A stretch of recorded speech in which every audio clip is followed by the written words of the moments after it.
We have 5 historic districts, so that does include the Bungalow Historic District, as well as 21 landmarks. We have to preserve our history in any way we can, because they just don't build them like this anymore, right? So it's important to preserve those and pass that legacy on to our grandchildren and their grandchildren. So just so they can get a sense of what life was like back in the years that these houses were built. This whole bungalow idea was very interesting to me just personally, as well as having a citywide district that would be able to be very inclusive for everyone. Well, I think the bungalows represent Elgin history because they show a strong working class where people could afford to have their own homes, and the bungalows were a way to afford that on a working class salary.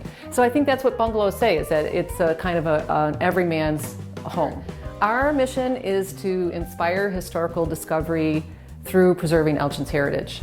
The goal that we set was to make historic preservation more available to more people.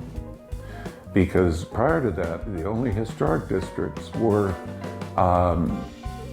in locations. And if you weren't in one of those locations, you weren't in a historic district. So by adding this, it's a thematic historic district. It's not dependent on any property lines. My home was built in 1923 by a cement contractor named William Hillman. It's an arts and crafts style bungalow. The arts and crafts features we'll see on the outside.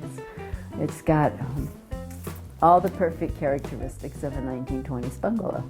With my consultant work, I provided a model for Elgin to start with how you can define a thematic district and non-contiguous district. I took painstaking effort to make sure the house looked exactly like it did the day Emma Bishop moved in 1913. And I wanted that to be preserved, and that's one of the things the historic district status brings, is the level of preservation. Awareness of the program, first of all. I think that's the big thing, letting people know that the program is there, and it's there to help them. As part of a historic district, and this is the same with the traditional historic districts too, you qualify for grant money. So the city can help you if there's money available and it's appropriate.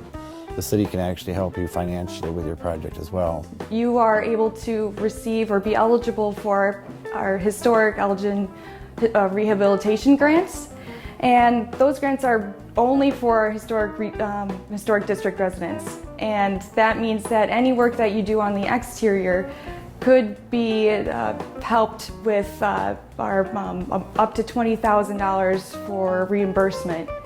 So it's a great revitalization program that we have, and a great benefit for our historic district residents.